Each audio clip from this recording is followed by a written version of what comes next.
இன்றைக்கி chicken rice recipe தான் நம்ம பார்க்க போகிறோம். அதுக்கு நான் 1/2 கிலோ சிக்கன் எடுத்திருக்கேன். இதில் 2 ஸ்பூன் தயிர், அதுக்கப்புறம் சிக்கனுக்கு தேவையான அளவு உப்பு, இது ரெண்டுத்தையும் போட்டு நல்லா கலந்து ஒரு 10 to 15 மினிட்ஸ் ஃபஸ்ட்டு ஊற வச்சுக்கலாம். நீங்கள் தயிர் தான் போடணுன்னு இல்லை, இது கூட நீங்கள் லெமன் ஜூஸ் இல்லை வினிகர் கூட ஆட் பண்ணிக்கலாம். ஆனால் நீங்கள் எதை ஆட் பண்ணாலும் ஒரு 10 மினிட்ஸ் அது ரெஸ்ட் டைம் கொடுங்க. அப்போ தான் அதோடய ஃப்ளேவர் எல்லாம் நல்லா சிக்கனில் இறங்கியிருக்கும். இப்போ 10 நிமிஷம் கழித்து நான் ஒரு 1/4 ஸ்பூன் மஞ்சள் தூள் ஆட் பண்ணிக்கிறேன். இது கூட ஒரு 3/4 ஸ்பூன் கரம் மசாலா இருந்தால் ஆட் பண்ணிக்கலாம். இது கூடவே 3/4 ஸ்பூன் பிரியாணி மசாலா ஆட் பண்ணிக்கிறேன். அதுக்கப்புறம் நம்மக்கிட்ட ப்ளெயின் மிளகாத்தூள் இருக்கும் இல்லைங்களா, நார்மல் சில்லி பவுடர், அதுவுமே இது கூட ஆட் பண்ணிக்கலாம். அப்புறம் இது கூட ஒரு 1/2 ஸ்பூன் இஞ்சி பூண்டு பேஸ்ட் ஆட் பண்ணிக்கோங்க. அப்புறம் இது கூட ஒரு 2லேருந்து 3 ஸ்பூன் ஃபுல்லாக கார்ன்ஃப்ளவர் மாவு ஆட் பண்ணிக்கோங்க. ஆட் பண்ணிவிட்டு இதில் தண்ணி எதுவுமே ஆட் பண்ண வேண்டாம், அப்படியே நல்லா கலந்து விடுங்க. கலந்து விட்டாவே நல்லா கோட்டாகி வரும். நல்லா கலந்து விட்டுட்டு ஒரு 10 to 15 மினிட்ஸ் ரெஸ்ட் பண்ணிவிடுங்க. அதுக்கப்புறமா எடுத்து ஆயிலில் டீப் ஃப்ரை பண்ணி எடுத்துக்கோங்க. இந்த சைட் 4 மினிட்ஸ், திருப்பி போட்டு அந்த சைட் 4 மினிட்ஸ்ன்ற மாதிரி நல்லா டீப் ஃப்ரை பண்ணி எடுத்துக்கோங்க.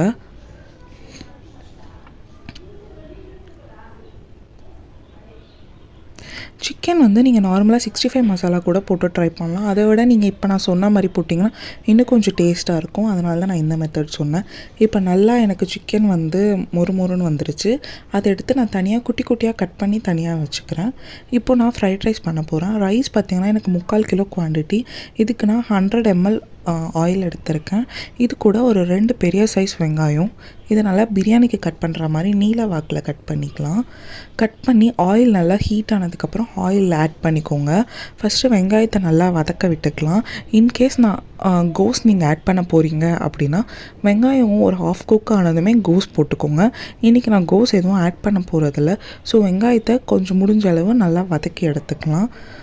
வெங்காயம் வதங்கிறதுக்கும் இந்த ஃப்ரைட் ரைஸ்க்கு தேவையான அளவு உப்புன்னு நான் ஸ்டார்டிங்லேயே போட்டுடுறேன்.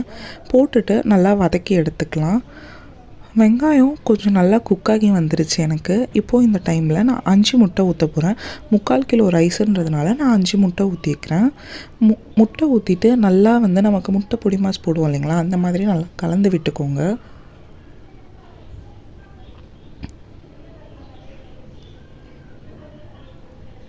முட்டை நல்லா வெங்காயத்து கூட சேர்ந்து நல்லா கலந்து வரணும்.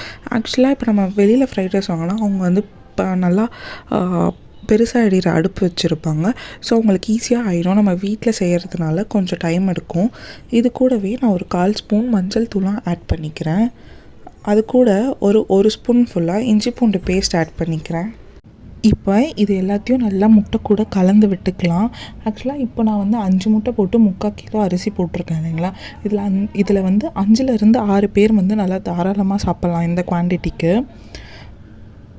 இப்போ இதை நல்லா கலந்து விட்டாச்சு. இப்போ பார்த்திங்கன்னா முட்டைலாம் கொஞ்சம் உதிரியாக வந்திருக்குல்ல. இந்த டைம் ஒரு 5லேருந்து 6 ஸ்பூன் சோயா சாஸ் ஃபஸ்ட்டு நான் ஆட் பண்ணிக்கிறேன்.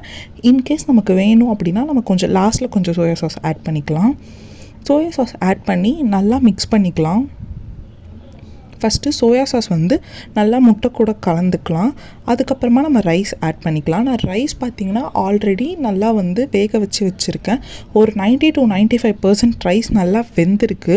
அந்த ரைஸை தான் நல்லா ஆற வச்சுருந்தேன். ஏன்னா ஆறி போட்டால் தான் கரெக்டாக இருக்கும். தண்ணியோடு போட்டால் இது கொஞ்சம் சொதன்னு ஆன மாதிரி ஃபீல் ஆகும். ஸோ நல்லா வடிகட்டி ஆற வச்சு எடுத்து வச்சுக்கோங்க. அதை இது கூட ஆட் பண்ணிக்கிறேன். இப்போ ரைஸை போட்டுட்டு நல்லா கலந்து விடுங்க. ஆக்சுவலாக எனக்கு வீடியோ எடுத்துகிட்டே கலரை வாட்டம் வரல. ஸோ நீங்கள் நல்லா கலந்து விடுங்க, அடி பிடிக்காத மாதிரி. இதுக்கு தான் நம்ம கொஞ்சம் பெரிய சைஸ் பாத்திரமாக வச்சுருந்தோம். இப்போ நான் இதில் ஒரு 1.5 ஸ்பூன் மிளகாத்தூள் போட்டுக்கிறேன். இது தனி மிளகாத்தூள் மட்டும்தான் நான் ஆட் பண்ணுறேன். இப்போது இந்த மிளகாத்தூள் எல்லா ரைஸ்லேயும் படுற மாதிரி நான் நல்லா கலந்து விட்டுருக்கேன்.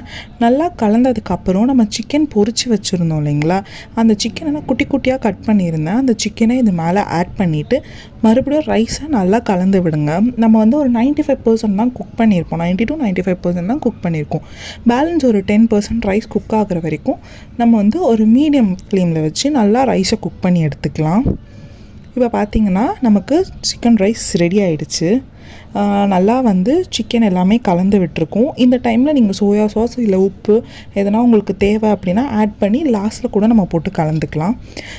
இந்த வீடியோ உங்களுக்கு பிடிச்சிருந்தா இந்த வீடியோவை லைக் பண்ணிக்கோங்க. இந்த மாதிரி நீங்கள் நிறைய வீடியோஸ் பார்க்கணும் அப்படின்னு நினச்சிங்கன்னா இந்த சேனலை சப்ஸ்கிரைப் பண்ணிக்கோங்க. இதில் உங்களுக்கு எதனா டவுட் இருக்குது அப்படின்னா அதை மறக்காமல் கமெண்ட்டில் கேளுங்க. தேங்க்ஸ் ஃபார் வாட்சிங்.